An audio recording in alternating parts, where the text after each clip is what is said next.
She had been sitting there for 47 minutes. The coffee in front of her had gone cold. Outside, Christmas lights blinked red and gold through frosted windows. But inside, silence. Waiting. Everyone thought she'd been stood up. The barista brought her a second cup, free, with eyes full of pity. A woman in a designer coat, alone on Christmas Eve. They whispered. They stared. But she didn't leave. At 8:17 p.m., he walked in. Wet shoes, wrinkled jacket, out of breath. A man who looked nothing like someone she should be waiting for. But she smiled anyway, because the most expensive thing in that cafe wasn't what she wore. It was the fact that she had waited at all. Taking risks had never been Claire Montgomery's strength. In boardrooms, you spoke first or you lost ground. In negotiations, hesitation cost millions. In marriage, well, her marriage had ended 3 months ago, and the last words her ex-husband said were still lodged somewhere between her ribs and her spine. You never waited for anything, Claire. Not for me. Not for us. You were always 10 steps ahead, and I was tired of chasing. She hadn't cried then. She didn't cry now. Sitting in this small cafe on Maple Street with its mismatched chairs and hand-painted ornaments hanging from exposed beams, the place smelled like cinnamon and wet wool. The couple at the next table kept glancing at her with that particular brand of sympathy reserved for women dining alone during the holidays. Claire kept her gaze on the door. She had checked her phone 12 times in the last hour. No messages, no missed calls. Just the photo Margaret had sent 3 days ago. A man with kind eyes and a daughter who looked like she'd never stopped smiling. "He's not what you're used to," Margaret had said over lunch at that place with the $15 salads. "But he's good, Claire, really good. And I think you need good right now." Claire had almost said no. She had a company to run, a corporate retreat to plan, a PR crisis simmering just below the surface after her CFO leaked the wrong numbers to the wrong journalist. She didn't have time for blind dates or small talk or whatever this was supposed to be. But Margaret had looked at her with that expression, part pity, part concern, and Claire had heard herself say yes before she could think better of it. Now she was here, alone, waiting. The barista approached again, a young man with a nose ring and a flannel shirt that had seen better days. He set down the second cup of coffee without a word, just a small nod that managed to convey both kindness and awkwardness in equal measure. Claire wrapped her hands around the ceramic mug. It was warm. That was something. She didn't know why she stayed. Logic said to leave. Pride said to leave. Every instinct she'd honed over 15 years of clawing her way to the top said to stand up, walk out, and never look back.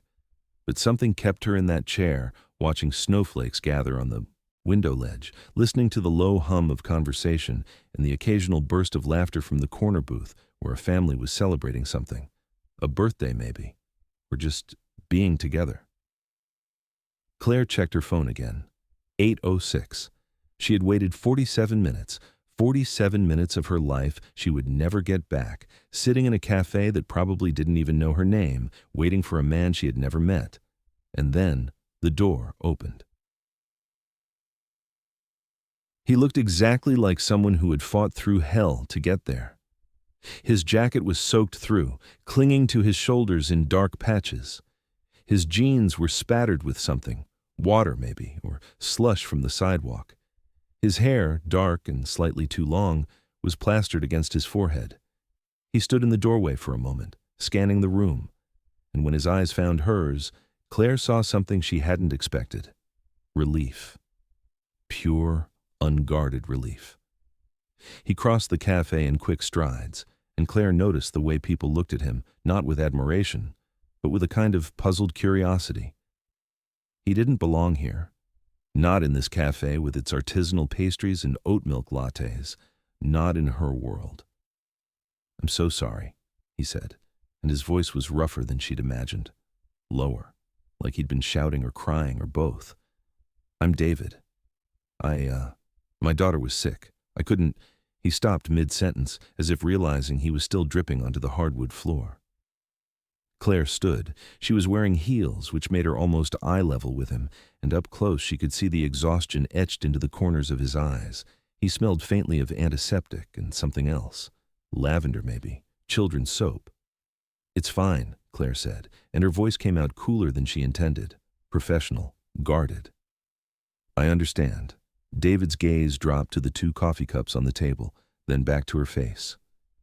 "You waited." "I did." "Why?" The question caught her off guard.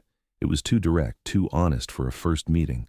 Most people would have laughed it off or made some joke about having nothing better to do. But David just stood there, water pooling around his boots, waiting for an answer. Claire sat back down. "I don't know." He took the seat across from her, moving carefully as if afraid to take up too much space. The barista appeared with a towel, which David accepted with a quiet, "Thank you," that sounded like he meant it. He dried his face, his hands, the back of his neck. His fingers were calloused, Claire noticed, working hands. "How's your daughter?" Claire asked, because it seemed like the right thing to say. "She's okay. High fever, but it broke about an hour ago. She's home now, sleeping." David folded the towel and set it on the edge of the table. "I tried to text you. The signal in the ER waiting room is terrible." Claire felt something shift in her chest, a small crack in the wall she'd built between herself and this moment. "You were at the hospital." "Yeah." David picked up the menu, put it down again. His hands were shaking, just slightly.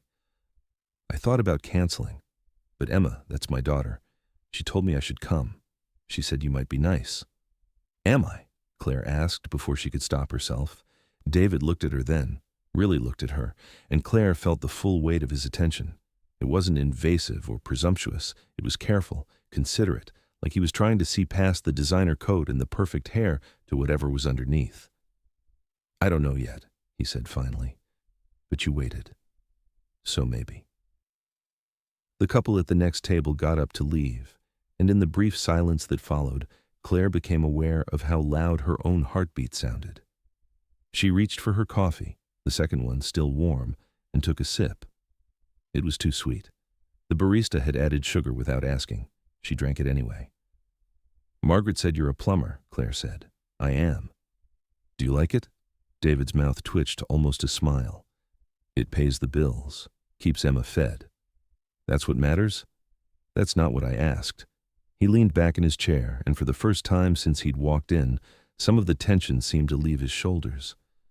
"No, it's not what I'd choose if I had a choice, but I do it well, and people need me, so that counts for something." Claire thought about her own work, the board meetings, the acquisitions, the endless strategy sessions where she moved money around like pieces on a chessboard. Did people need her, or did they just need what she could do for them? "What would you choose?" she asked, "if you had a choice?" David was quiet for a long moment. Outside, the snow was falling harder now, blurring the lights into soft halos. "I used to be an architect," he said finally. "Designed houses mostly, custom builds. I liked the idea of creating spaces where people could be happy." "Why did you stop?" "My wife got sick." His voice didn't change, but Claire saw his jaw tighten. "Cancer. By the time she was gone, I had medical bills that would have buried us. Plumbing pays better than entry-level architecture, and I could start right away. So I did." Claire set her cup down carefully. "I'm sorry." "Don't be. It was 3 years ago. We're okay now, Emma and me." He said it like he was trying to convince himself as much as her. The barista came by again, this time with a notepad. David ordered water. Just water. Claire saw the way his eyes skipped over the menu, avoiding the prices, and something in her chest tightened. "Get something to eat," she said. "Please, I'm fine." "David." She waited until he looked at her. "Get something to eat."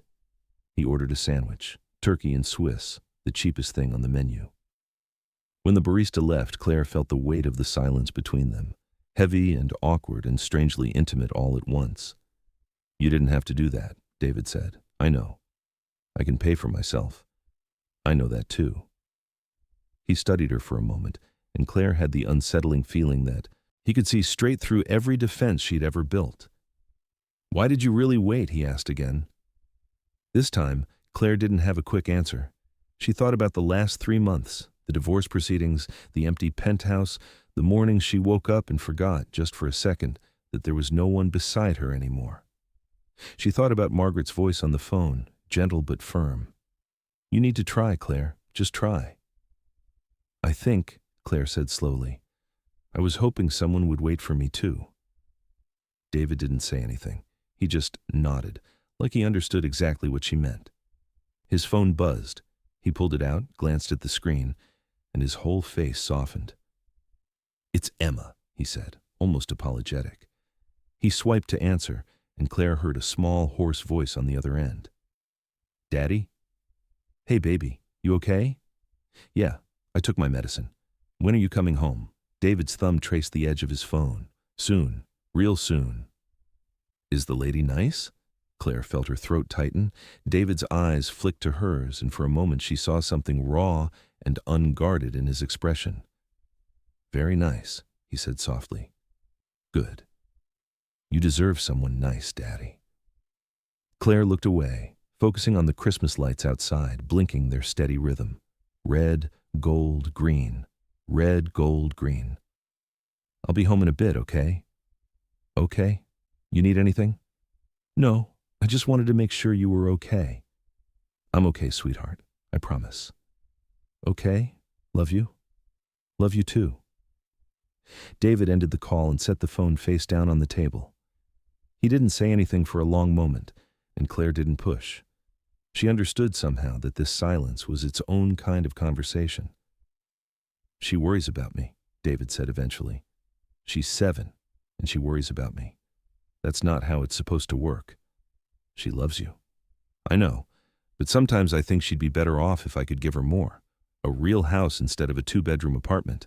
A mom who's actually there instead of just a memory she's starting to forget."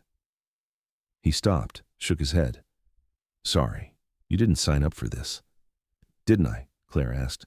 "Margaret said you were a good father. She didn't mention anything else." "What else is there?" The question hung between them, simple and devastating. Claire thought about all the things she used to believe mattered: the corner office, the 7-figure salary, the invitations to galas and fundraisers, and all those glittering events where everyone smiled and no one was happy. What else is there? The barista brought David's sandwich, and he ate it slowly, methodically, like someone who'd learned not to waste food. Claire watched him without meaning to, noticing the way he wiped his mouth with a napkin after every few bites. The way he said, "Thank you," when the barista refilled his water. Small things. Ordinary things. Things her ex-husband had stopped doing somewhere along the way. "Can I ask you something?" David said, setting down the last quarter of his sandwich. "Go ahead." "Why are you here? Really? A woman like you could be anywhere, doing anything. Why a blind date with a plumber on Christmas Eve?" Claire considered lying. It would be easy. She could say she was bored or curious or doing Margaret a favor. But something about the way David was looking at her, patient, open, waiting, made the truth feel less dangerous. "Because I'm tired of being alone," she said, "and I'm tired of pretending I'm not." David nodded slowly. "Yeah, I get that. Do you? Emma drew me a picture this morning." He reached into his jacket pocket and pulled out a folded piece of paper, smoothed it carefully on the table between them. "She wanted me to bring it. For luck," she said. Claire leaned forward. The drawing was simple. Stick figures in crayon.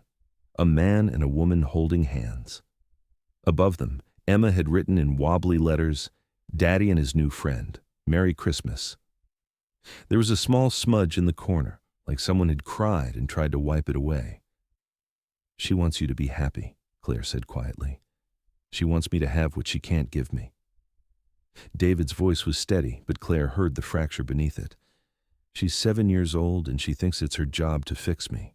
Claire's hand moved before she could think about it, reaching across the table to touch his wrist.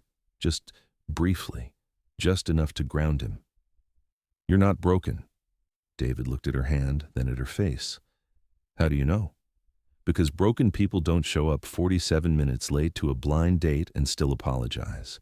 He almost smiled at that. Almost. "I should go. Emma's alone, and I don't like leaving her too long, even when she's sleeping." "I understand." David stood, pulled out his wallet.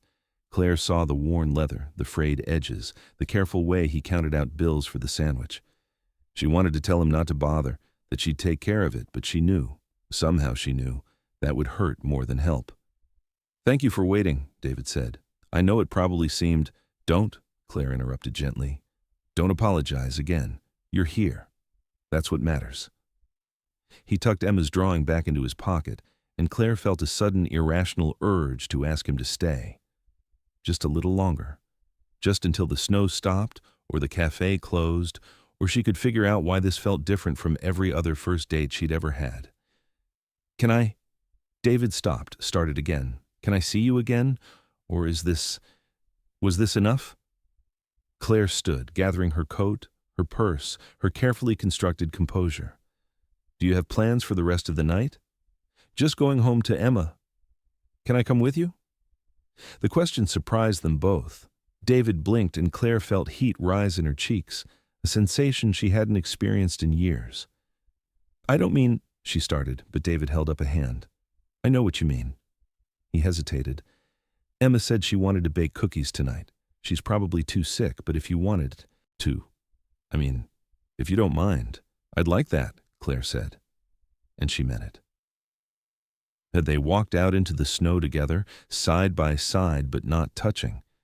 And Claire felt something shift in her chest, not certainty, not answers, just the beginning of a question she hadn't known she needed to ask.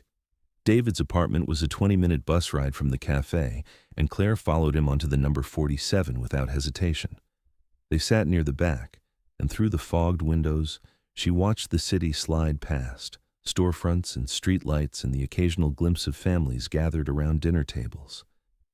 David didn't try to fill the silence with small talk, and Claire was grateful for that. She needed the quiet to process what she was doing, following a stranger to his home on Christmas Eve because a 7-year-old had drawn a picture and a barista had brought her free coffee. The bus lurched to a stop on 7th Street, and David stood. "This is us." The building was old but well kept, red brick with white shutters and a row of mailboxes by the front door. David's apartment was on the 2nd floor, and as they climbed the narrow staircase, Claire noticed the way the wood creaked under their feet, the way the hallway smelled like someone had been cooking pot roast. It was nothing like her penthouse with its floor-to-ceiling windows and marble countertops. It was nothing like anywhere she'd ever lived. It was warm. David unlocked the door and stepped inside, and Claire followed. The apartment was small, a living room that flowed into a kitchen, a hallway that probably led to 2 bedrooms. There was a Christmas tree in the corner, homemade ornaments hanging from every branch, construction paper snowflakes, popsicle stick reindeer, a star at the top made from aluminum foil, and on the couch, curled under a blanket, was Emma. She was small for 7, with dark hair that fell across her face and cheeks still flushed with fever. The TV was on, some cartoon with bright colors and cheerful music, but Emma's eyes were closed, sleeping. David crossed the room and knelt beside her, pressing the back of his hand to her forehead. "Still warm," he murmured, more to himself than to Claire. He adjusted the blanket, tucked it around her shoulders, and when he stood, his expression was softer than Claire had seen all night. "She's beautiful," Claire whispered. David looked at his daughter with something that went beyond love, pride, grief, hope, all of it tangled together in a way Claire didn't fully understand but recognized nonetheless. "She looks like her mom," David said quietly. "Same hair, same stubborn chin." Emma stirred, her eyes fluttering open. For a moment she looked confused, and then she saw David and smiled, a sleepy, genuine smile that made Claire's chest ache. "Daddy," Emma whispered, "you're back." "I'm back, baby." Emma's gaze shifted to Claire, and there was no shyness in it, no hesitation, just curiosity. "Are you Daddy's friend?" Claire moved closer, kneeling so she was at Emma's level. "I hope so. I'm Claire." "I'm Emma." She coughed, a rough sound that made David wince. "Did Daddy show you my picture?" "He did. It's beautiful." Emma's smile widened. "Do you like cookies?" "I do." "Good. Because Daddy said we could bake some tonight, but I don't think I can get up." She looked at David, apologetic. "I'm sorry, Daddy." "Hey." David sat on the edge of the couch, brushing hair from Emma's face. "You don't apologize for being sick. We'll bake cookies another time. But it's Christmas Eve and you need to rest." Emma's lower lip trembled, and Claire saw David's resolve waver. She stood, crossing to the small kitchen, and opened the fridge. Butter, eggs, a half-empty bag of flour in the cupboard, sugar in a container that had seen better days. "What if," Claire said, turning back to them, "we baked cookies here? Emma can tell us what to do and we'll do the work. That way she can still be part of it." Emma's eyes lit up. David looked at Claire like she'd just offered him something he didn't know he needed.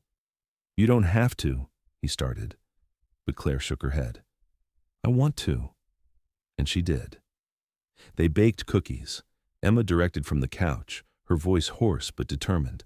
"More sugar, Daddy. No, more than that. And Miss Claire, you have to crack the eggs with one hand or it's bad luck." Claire had never cracked an egg with one hand in her life, but she tried. The first one shattered, shell and yolk mixing together in a mess that made Emma giggle.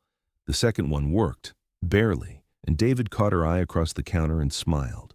They worked in a kind of rhythm, David measuring, Claire mixing, and somewhere along the way, flour ended up on David's shirt and butter on Claire's sleeve. Emma laughed at them both, and the sound filled the small apartment like light. When the first batch came out of the oven, they were misshapen and slightly burned on the edges, but Emma declared them perfect. David brought her one, still warm, and she took a small bite before handing it to Claire. "You try," Emma insisted. Claire took a bite. It was too sweet and slightly underbaked in the middle, and it was the best thing she'd tasted in years. "Good?" Emma asked. "Perfect," Claire said. Emma's smile was radiant. She looked at David, then at Claire, and something in her expression shifted. "Can Miss Claire stay for Christmas?" David froze. Claire felt her heart skip. "Emma," David said gently, "Miss Claire probably has plans." "I don't," Claire interrupted. She looked at David, then at Emma. "I don't have plans." Emma sat up a little straighter. "So you can stay?" Claire thought about her penthouse, empty and cold. She thought about all the reasons she should say no. "I'd like that," she said instead. Emma's eyes filled with tears, and before Claire could ask if she was okay, the little girl had her arms around Claire's neck, hugging her with a fierce, desperate kind of love that broke. Something open in Claire's chest. "Thank you," Emma whispered. "Daddy needs someone. He won't say it, but he does." Over Emma's shoulder, she saw David standing in the kitchen, one hand pressed against the counter, his eyes closed. When he opened them, there were tears on his face. "Okay," he said roughly. "Okay." That night, Emma fell asleep on the couch again, and David carried her to her room. Claire stayed in the kitchen, trying to make sense of what had just happened. When David came back, he found her standing by the window, looking out at the snow. "She's out," he said. "Fever's down. She'll be okay." "Good." David came to stand beside her. "I don't know what we're doing," he said quietly, "but I'm glad you're here." Claire turned to face him. "Me too." They stayed up late, talking in low voices. David told her about his wife, about the way cancer had stolen her slowly and then all at once. Claire told him about her divorce, about the way success had become a prison she'd built for herself. They didn't try to fix each other. They just listened. Somewhere around 2 a.m, Claire fell asleep on the couch, and David covered her with the same blanket he'd tucked around Emma earlier. When she woke, sunlight was streaming through the window, and the smell of coffee filled the air. Emma was sitting on the floor by the Christmas tree, eyes bright with excitement. "Miss Claire, you're awake. Santa came." Under the tree were a handful of presents wrapped in newspaper and tied with string. Emma handed one to Claire. "This is for you. I made it yesterday, but Daddy wrapped it." Claire's hands shook as she unwrapped it. Inside was a cookie, carefully wrapped in plastic, a heart-shaped cookie decorated with red frosting and the words, "Thank you for waiting," written in Emma's unsteady hand.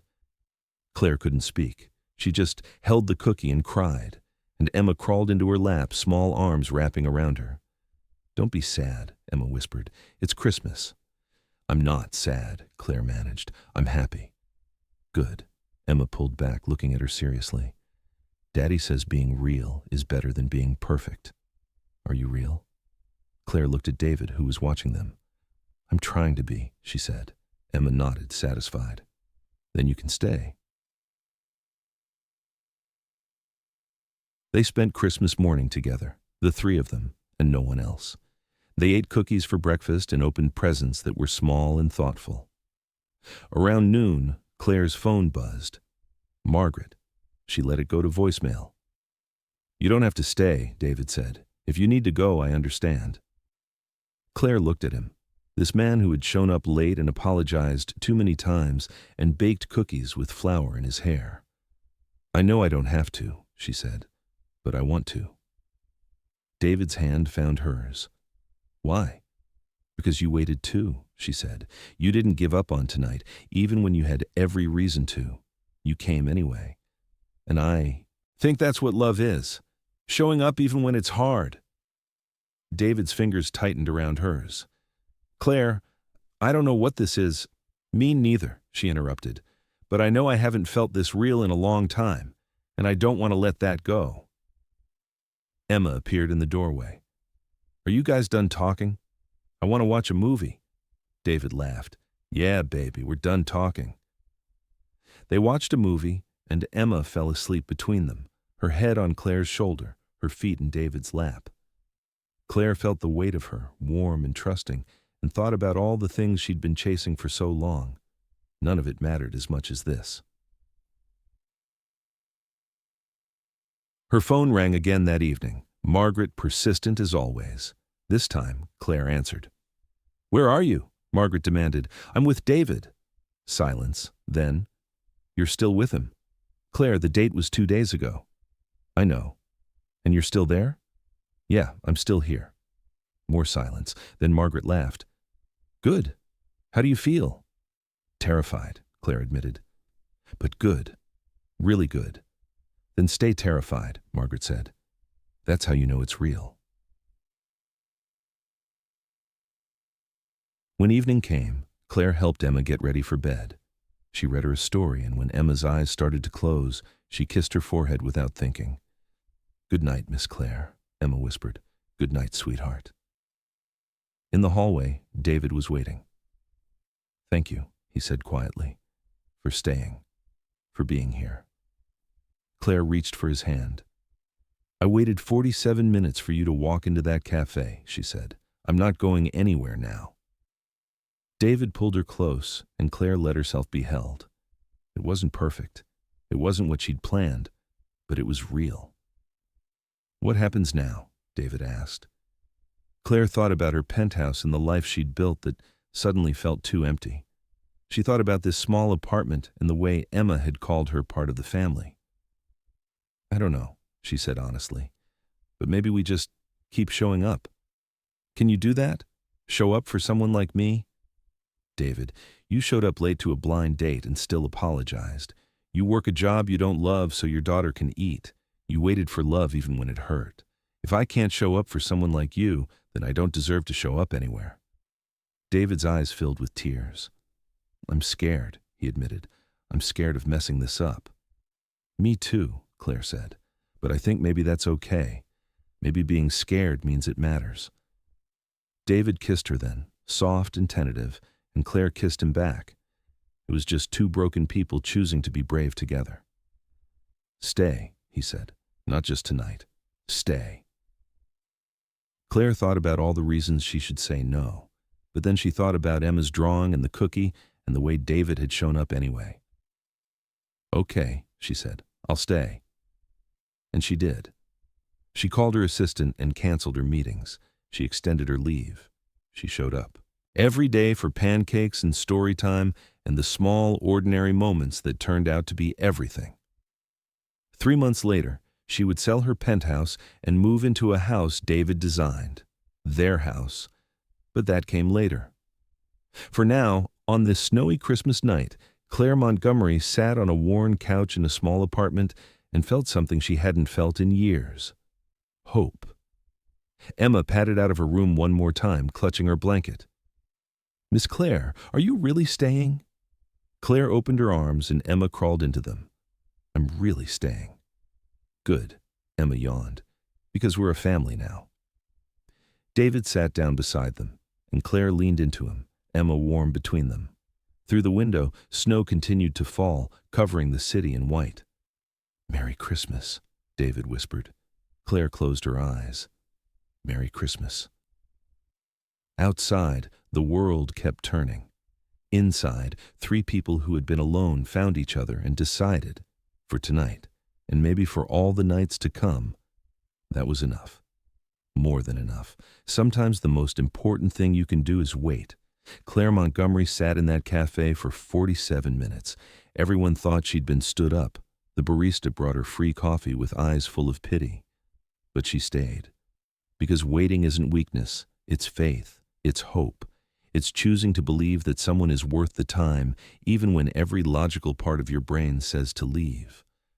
When David finally walked in, soaking wet 47 minutes late, exhausted from the ER with his sick daughter, he asked her the question that changed everything.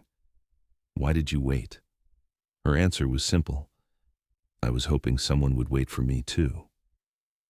This isn't a story about a billionaire and a plumber.